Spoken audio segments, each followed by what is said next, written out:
Olá, muito boa tarde. Eu sou Carl Francisco. Está no ar o São Paulo Comunica da Secretaria Municipal do Desenvolvimento, Trabalho e Empreendedorismo. Todas as segundas-feiras, ao vivo, a partir das 2 horas da tarde, o Comunica São Paulo é transmitido pelo canal Cidadão da Rede São Paulo Saudável para todas as unidades básicas de saúde, também para todos os centros de apoio ao trabalho, para todos os CATs da capital. Na nossa entrevista especial da semana, vamos falar sobre as profissões do futuro. Você que ainda está em dúvida em qual carreira seguir ou sobre qual carreira seguir, pode conferir aqui as tendências do mercado de trabalho, pelo menos até o ano de 2020.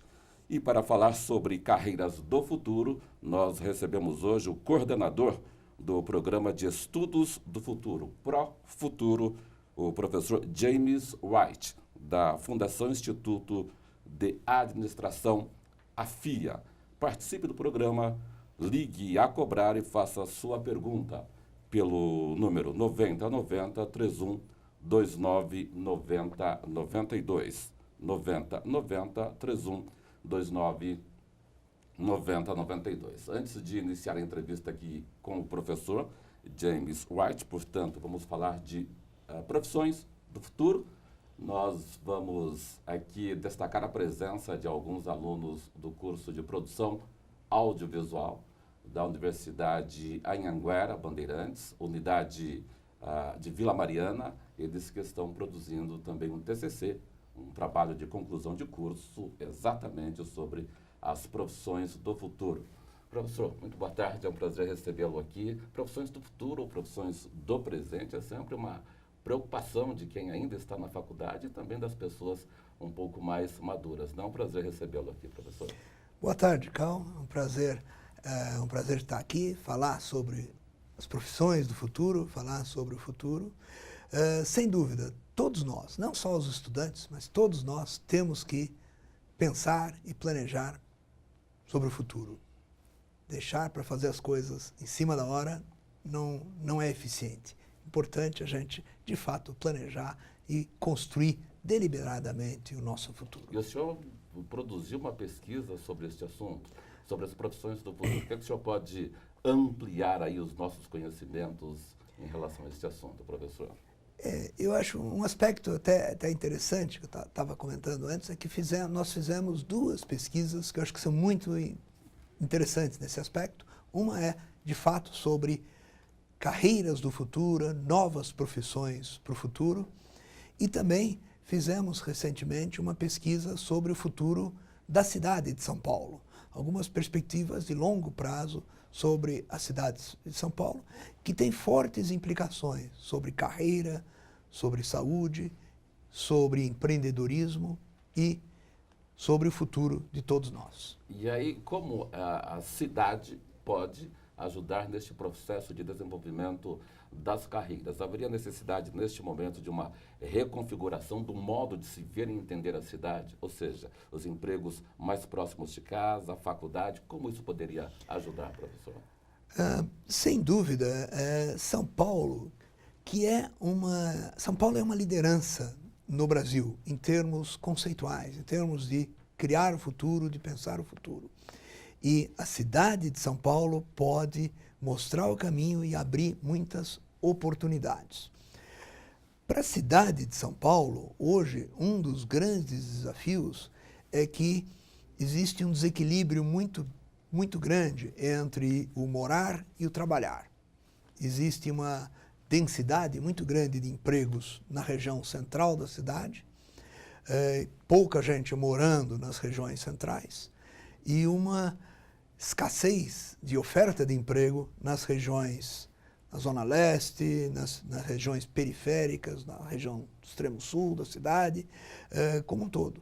O resultado disso é um gasto enorme de horas, tempo das pessoas, dinheiro e saúde das pessoas no transporte público de longa distância, que poderia ser fortemente reduzido se nós tivéssemos uma melhor distribuição de emprego nessas regiões onde há pouca oferta de emprego e mais moradia na região central, onde há grande oferta de emprego.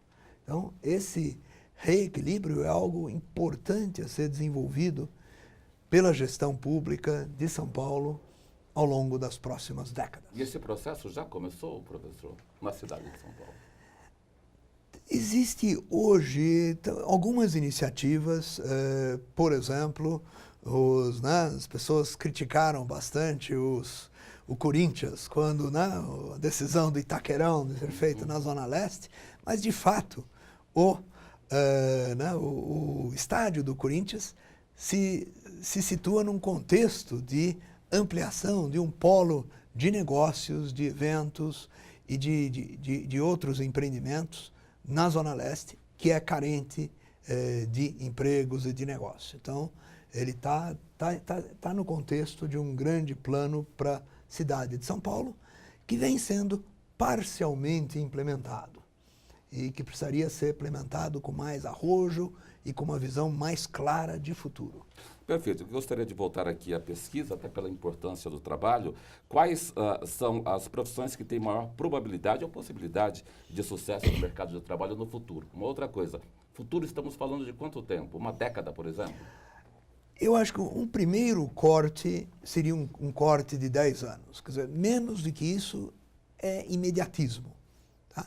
Curso, né, de um aluno na universidade dura 4 anos. Ele faz a escolha do curso tipicamente 1 ano depois. Então, ele vai entrar no mercado de trabalho, vai começar a entrar no mercado de trabalho depois de 5 anos. Então, tem que pensar pelo menos 10 anos à frente quais são as grandes perspectivas das diferentes profissões. O Brasil é muito feliz nesse aspecto. Existem grandes oportunidades e grandes necessidades. Algumas profissões importantes e novas que nós, relativamente novas, que nós identificamos, algumas qualificações novas. Por exemplo, a área de gestão ambiental.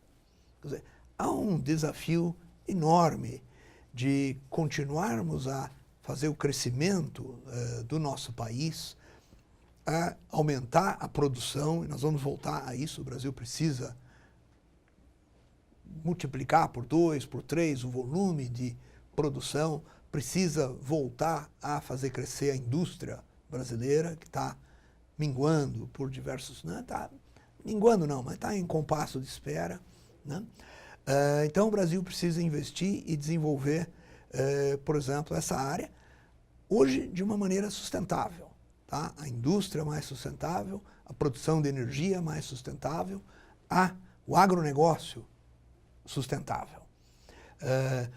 Para aí, uma das profissões que despontaram como as de maior importância para o futuro foi a do gestor ambiental. O indivíduo que sabe tanto lidar com a produção industrial sustentável significa não só trabalhar com os efeitos, corrigir os danos da poluição, mas ajudar a desenvolver métodos produtivos menos danosos ao ambiente. Desde a concepção inicial do produto ou do serviço, pensar em como fazer isso de maneira sustentável, de maneira a reaproveitar todos os resíduos, todos os subprodutos que resultam e fazer esse processo funcionar de uma maneira sem causar danos para o meio ambiente ou para as pessoas em torno desse processo. Agora, professor, se o senhor tivesse de citar 5 profissões do futuro, o senhor já elencou aí 2 ou 3, vamos retomar isso, 5 profissões. Quais seriam? 5 profissões. Bom, vamos lá. Área, gestor ambiental. O gestor de inovação, a pessoa que faz o desenvolvimento e inovação de novos sistemas, produtos, etc. Área de computação, informática, aplicação de informática, ainda é uma área que vai crescer muito em nosso país.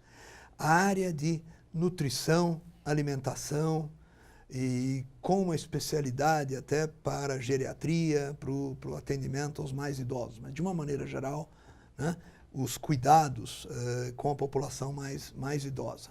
E a área de educação e pesquisa, de uma maneira geral. Para a chegada dessas novas áreas, algumas delas até tradicionais também, algumas se perderam no tempo. Quais, por exemplo, o senhor destacaria? Algumas profissões que já não existem mais, que se perderam nos últimos 10, 20, 30 anos, professor?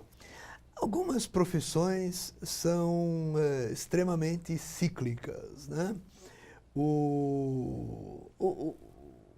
O engenheiro civil passou no Brasil pela década de 90 com pouquíssima demanda de trabalho.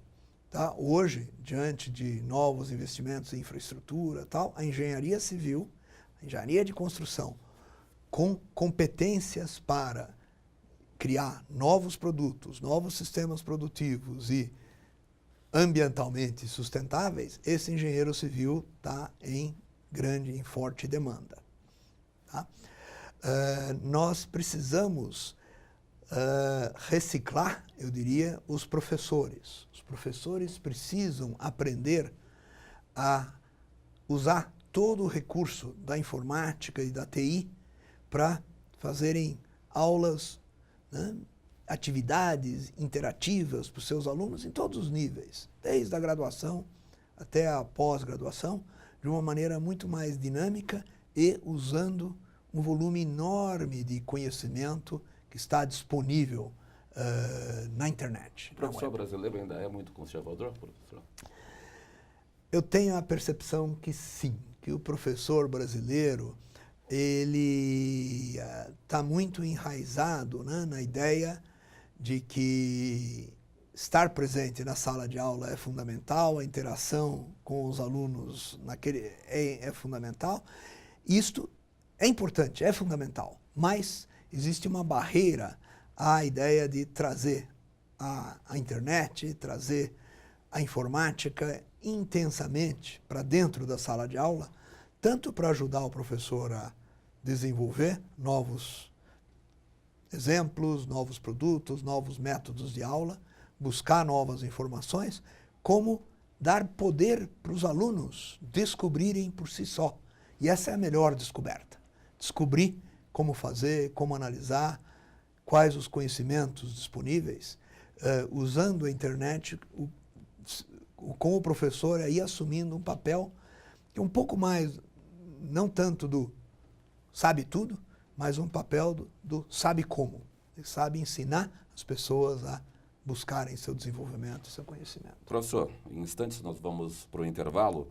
Já falamos aqui do poder público, a importância do poder público, deste processo de valorização, vamos dizer assim, das carreiras. Falamos um pouco da iniciativa privada e a família. Qual a importância da família? Se é que tem importância nesta situação, professor? Imagino que sim.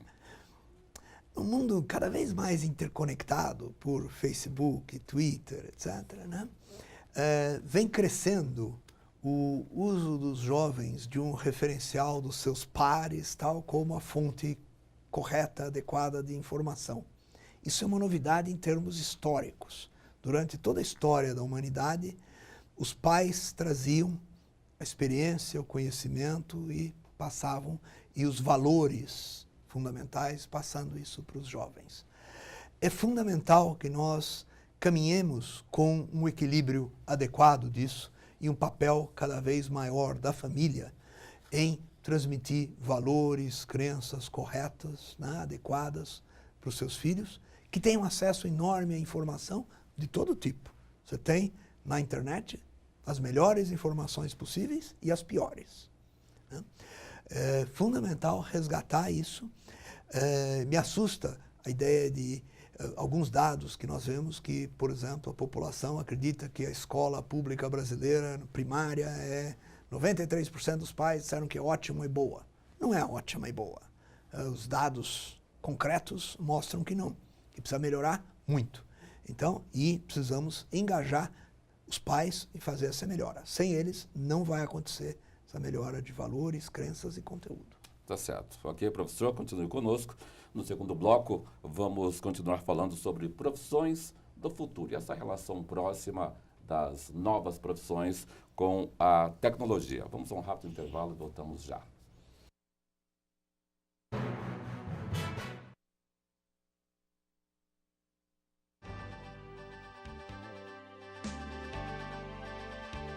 Pensar no cidadão paulistano é olhar para o futuro. Saber que para realizar os nossos sonhos e metas é preciso de uma cidade de ideais. Uma cidade que sana as necessidades do cidadão e transforma suas aspirações em realidade. Pensando assim, nos estimados 11 milhões de paulistanos, a Prefeitura de São Paulo criou a Secretaria Municipal com a missão de implantar programas com inclusão social. A missão é priorizar o investimento em qualificação profissional, geração de emprego e renda na nossa cidade. Estamos organizados assim: Coordenadoria do Trabalho, Coordenadoria de Desenvolvimento Econômico. A Coordenadoria do Trabalho possui mecanismos para a gestão do processo profissional. Um deles é através do CAT, Centro de Apoio ao Trabalho. Hoje existem vários CATs espalhados por toda São Paulo.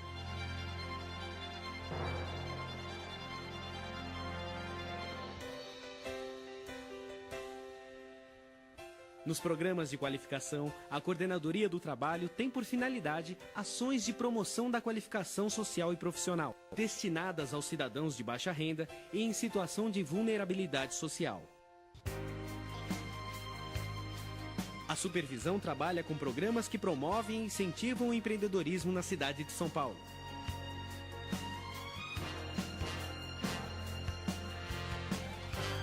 A Coordenadoria de Desenvolvimento Econômico viabiliza modelos para financiamento, consolidação e gerenciamento de planos da cidade, além de estabelecer e programar políticas para as atividades econômicas que priorizem a vocação local, bem como a adoção de medidas que representem estímulos e incentivos à iniciativa privada.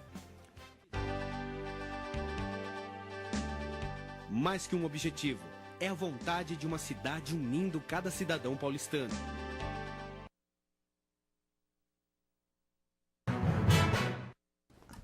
Bom, estamos de volta com o São Paulo Comunica. A nossa entrevista especial da semana é com o coordenador do Programa de Estudos do Futuro, Profuturo, professor James White, da Fundação Instituto de Administração, a FIA.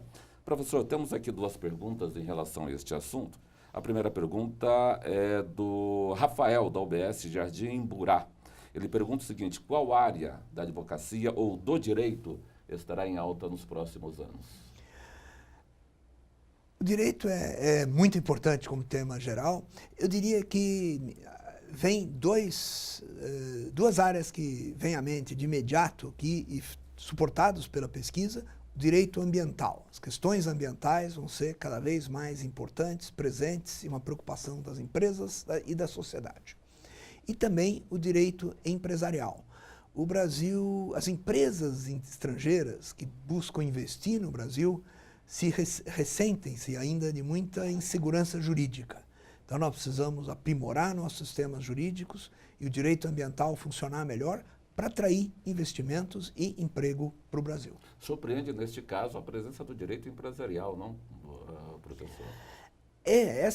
Mas é um entrave. As pesquisas mostram que a falta de segurança jurídica é um grande entrave ao investimento no nosso país. Quanto mais segurança as empresas tiverem, e que as leis são claras e serão obedecidas, né, e os julgamentos, as análises da justiça serão rápidas e confiáveis. Não precisa ser tudo a favor da empresa internacional, mas precisa ser claro. Temos aqui mais uma questão da Kelly, ela é da AMA José Bonifácio III. Ela pergunta o seguinte: com essa tendência das profissões do futuro, os salários tendem a aumentar, professor? A boa notícia é que os salários podem aumentar, sim, desde que a produtividade aumenta. O Brasil tem um enorme desafio.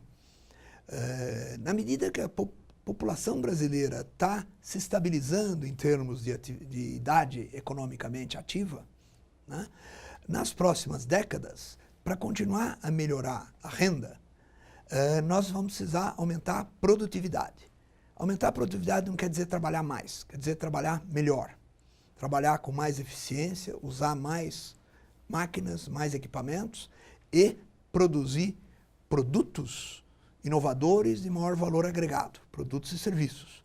Aí o valor do seu trabalho aumenta e os salários aumentam.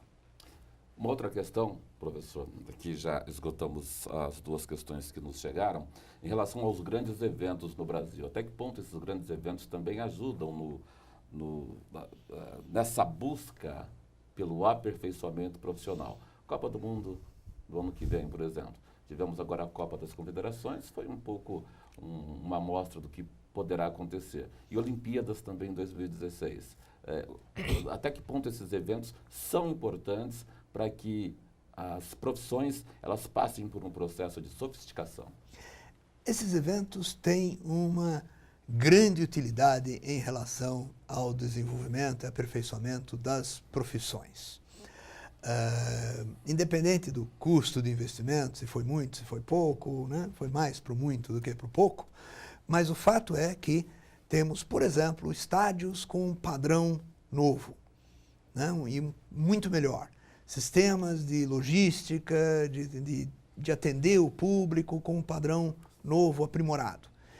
Aprender a lidar com esses sistemas melhores é um grande benefício e vai nos qualificando para atender a fluxos muito maiores de visitantes, de turismo. A indústria de turismo é uma indústria enorme e que o Brasil pouquíssimo aproveita, né?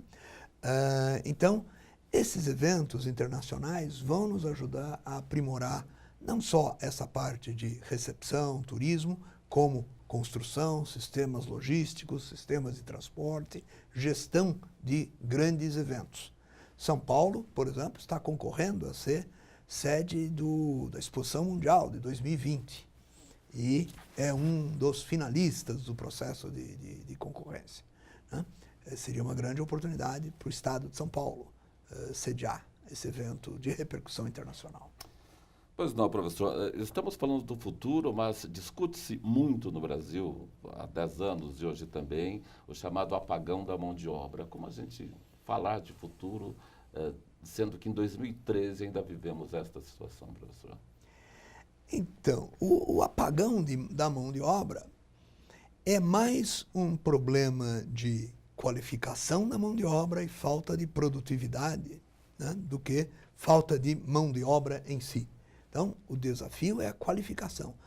O Brasil precisa investir maciçamente em educação fundamental, escola de nível médio e técnico e sistema universitário, para formar pessoas com qualificação profissional, um grande volume de técnicos profissionais e profissionais de nível superior que tenham competências para inovar, para criar novos produtos e serviços de alto valor nas suas empresas, nas suas diversas áreas de atuação. Isto feito permitirá aumentar o valor da produção, aumentar a produtividade. Só assim nós vamos alcançar, ao longo de 2 ou 3 décadas, níveis de padrões de vida, poderemos alcançar padrões de vida similares ao da Europa de hoje. De países como Portugal, Grécia, teríamos um padrão de vida muito melhor do que hoje é a média da nossa população. Muito bem, professor. Em instantes, nós vamos voltar aqui para finalizar essa entrevista com o professor James Wright, falando sobre profissões do futuro. Agora vamos dar uma rápida pausa para ver um vídeo sobre os serviços que o CAT oferece à população de São Paulo. Vamos ver.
Voltamos a falar aqui ao vivo com você, sobre as profissões do futuro.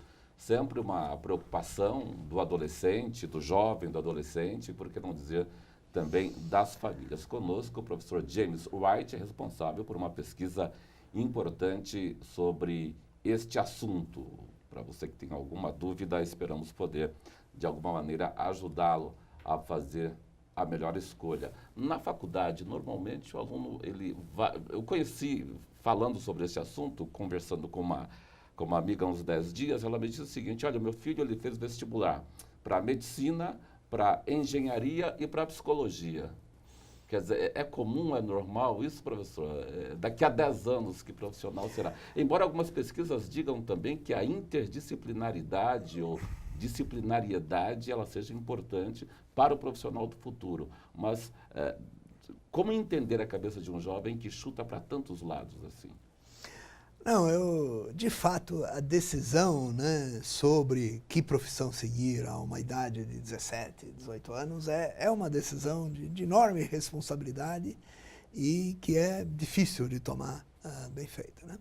Eu dou aula de administração, então, na área de administração, o administrador, de certa maneira, é um generalista. Ele pode atuar em diferentes áreas, né, de atividade empresarial, etc. O Brasil precisa das duas coisas. Precisa de especialistas que aprofundem o conhecimento em medicina, nutrição, em engenharia, em infraestrutura, né, eficiente nas nossas cidades, em administração das cidades. Uma cidade como São Paulo é extremamente complexa. E o que a gente aprender aqui pode ser aplicado em outras cidades ao redor do mundo. A China vai construir 300 novas cidades nos próximos 30 anos. A Índia, mais 200. O Brasil já é 84% urbano, então não vai construir muitas cidades novas. Mas as cidades de médio porte vão crescer, estão sofrendo problemas de transporte, segurança, atendimento à saúde, etc. E novas tecnologias serão muito importantes para isso. Eu diria que o jovem deve se aprofundar numa área que ele tenha vocação efetivamente e tentar ir fundo, estudar para se aprofundar e se tornar um especialista naquelas áreas. Quem não sente uma vocação tão forte aos 18, 19 anos, entrar na faculdade, deveria talvez procurar algumas carreiras mais generalistas para que eles possam depois, eventualmente, se aprofundar numa ou outra área. Tá? O mundo de hoje requer a cada 5 ou 6 anos que você procure se atualizar, se aprimorar. Então, se você fez uma escolha agora e quiser mudar daqui a 6, 7 anos, é perfeitamente possível fazer isso, desde que feito com coerência, consistência ao longo do tempo. E eu gostaria de uma consideração do senhor também sobre esses cursos tecnológicos. Algumas faculdades, aliás, várias faculdades estão criando esses cursos um pouco mais curtos para atender uma demanda que está aí à procura de algo que dê uma resposta também rápida. Eu gostaria de uma consideração do senhor. Em todas as nossas pesquisas, há muito tempo, a carência de tecnólogos é uma característica muito forte em todos os setores da economia brasileira. Tá? Países como a Alemanha têm uma proporção de algo como 4 tecnólogos para cada engenheiro. No Brasil é o inverso, nós temos mais engenheiros do que tecnólogos. E isso é inadequado. O tecnólogo, né, um técnico de nível universitário ou técnico de nível médio, tem uma especialização que dá pronto resultado, dá imediato resultado.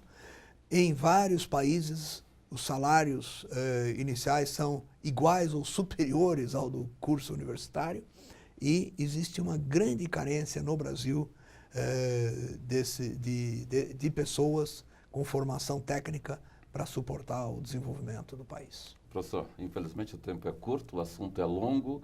Caso alguém queira buscar mais detalhes sobre essa pesquisa, sobre profissões do futuro, tem um site, um e-mail? Eu gostaria, pode nos ajudar? Poderia propor o site do Profuturo.